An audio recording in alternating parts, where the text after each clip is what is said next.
سورج کی روشنی مان پڑ جائے.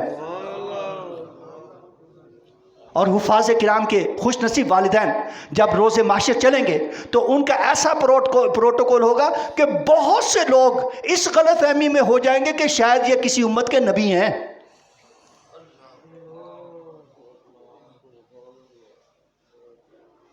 اور سب سے بڑی بات،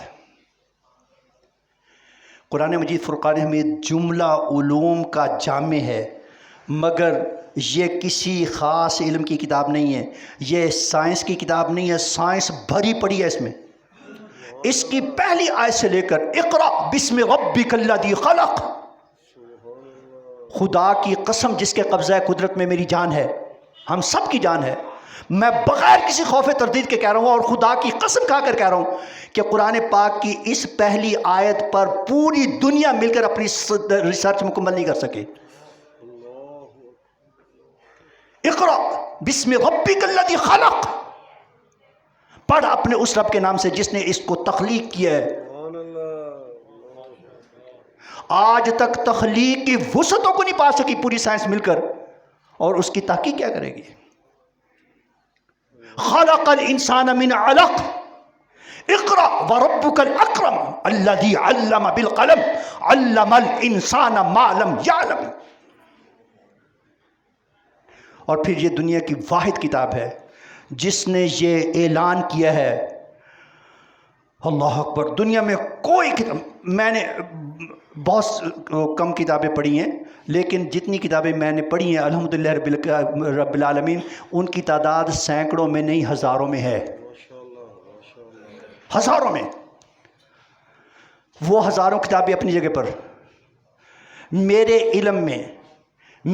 علم میں دنیا کی کوئی ایک کتاب بھی ایسی نہیں ہے کہ جس نے دعویٰ کیا ہو کہ اس میں کسی قسم کا کوئی شک و شبہ نہیں ہے، اس میں کمی بیشی کی گنجائش نہیں ہے، اس کا کوئی بدل نہیں ہو سکتا سوائے اس کلام مقدس قرآن مجید فرقان حمید کے. اس نے آغاز میں فرمایا کہ لوگوں سنو، ذالک الکتاب لا ریب فیہ، یہ وہ کلام مقدس ہے جس میں کوئی شک نہیں ہے. اگر ہمت ہے تو آؤ میدان میں. وَإِن كُنتُمْ فِي رَيْبٍ مِّمَّا نَزَّلْنَا عَلَىٰ عَبْدِنَا فَأْتُوا بِسُورَةٍ مِّن مِّثْلِهِ وَادْعُوا شُهَدَاءَكُم مِّن دُونِ اللَّهِ إِن كُنتُمْ صَادِقِينَ. اگر ہمت ہے نا، آ جاؤ، بلا لو اپنے حمایتیوں کو، اکٹھے کر لو جتنے اکٹھے کرنے ہیں، بلا لو سب کو. پورا قرآن پاک نہ صحیح اس جیسی کوئی ایک صورت ہی بنا لو، اور فرمایا کہ تم یہ نہیں کر سکو گے. یہی نہیں ہے کہ اس کو گو میں چھوڑ دیا ہو کہ اگر اتنے لوگ اکٹھے ہو جائیں گے تو کر لیں گے. فرمایا تم کبھی بھی نہیں کر سکتے، کبھی نہیں کر سکتے. اور یہ سائنس کی کتاب ہے، یہ تاریخ کی کتاب ہے، یہ فلسفے کی کتاب ہے، لیکن رب کائنات نے جو اس کو اعزاز دیا، فرمایا کہ ھدی للمتقین، یہ کتاب ہدایت ہے، کتاب ہدایت ہے. خوش نصیب وہ ہیں، یاد رکھیے، خوش نصیب وہ ہیں جو اس سے ہدایت حاصل کرتے ہیں. رب کریم نے اس کو محتاج نہیں رکھا، رب کریم نے محتاج نہیں رکھا. ساری دنیا مل کر رب کریم کا انکار کر دے تو اس کی ربوبیت کو کوئی فرق نہیں پڑتا. ساری دنیا مل کر نبی اکرم صلی اللہ علیہ وسلم کی نبوت اور رسالت کا انکار کر دے، آپ کی عظمتوں کو فرق نہیں پڑتا. حضور کی گواہی کے لیے اللہ ہی کافی ہے کہ محمد الرسول اللہ. ساری دنیا مل کر قرآن مجید کی فرقان حمید کی عظمتوں کا انکار کر دے تو اس کی عظمتوں کو کوئی فرق نہیں پڑتا. لیکن خوش نصیبی ان کی ہے جو اس پر ایمان بھی لائیں اور پھر اس سے ہدایت حاصل کریں.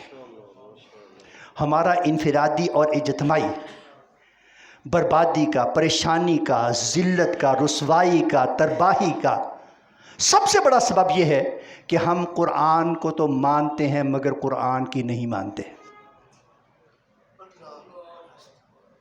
ہم رسول اللہ کو تو مانتے ہیں مگر رسول اللہ کی نہیں مانتے. جب ماننے کی باری آتی ہے تو ہم، قرآن پاک نے بتایا، افرأیت الذی من اتخذ الہہ ہوا، کیا تم نے ایسے شخص کو نہیں دیکھا جس نے اپنی خواہشات کو اپنا معبود بنایا ہوا ہے؟ اس کا معبود اللہ نہیں ہے، اس کی خواہشات اس کی معبود ہیں. ہم اپنی خواہشات کو دیکھتے ہیں، پتہ ہوتا ہے پتہ ہوتا ہے کہ اس معاملے میں قرآن کیا کہتا ہے، پتہ ہوتا ہے کہ نبی اکرم صلی اللہ علیہ وسلم کا فرمان کیا ہے، پتہ ہوتا ہے کہ اللہ کی ناراضگی اور اللہ کی رضا کس بات میں ہے، لیکن اگر ہماری خواہشات سے ملتی ہو تو پھر تو ہم بڑے خوشی سے اور فخر سے کہتے ہیں کہ ہم جناب قرآن و سنت کے مطابق یہ معاملہ کر رہے ہیں، اور اگر ہماری خواہشات سے متصادم ہو، رب کی ہمارے حال پر رحم فرمائے۔ جب تک ہم اپنے ظاہر و باطن کو اپنی مرضی سے اللہ کی مرضی اور قرآن کے تابع نہیں کرتے، نبی اکرم صلی اللہ علیہ وسلم کی پیروی نہیں کرتے، تو ذلیل و رسوا ہوتے رہیں گے۔ عزت آبرو ساری کی ساری اللہ کے ساتھ جڑنے کے میں ہے، اور اللہ سے جڑنے کا کلام جو ہے یہ قرآن مجید ہے، اور اللہ سے جڑنے کا راستہ نبی رحمت صلی اللہ علیہ وسلم کا راستہ ہے۔ رب کریم ہمیں توفیق حسن عمل کی سعادت آسان فرمائے۔ وآخر دعوانا الحمدللہ۔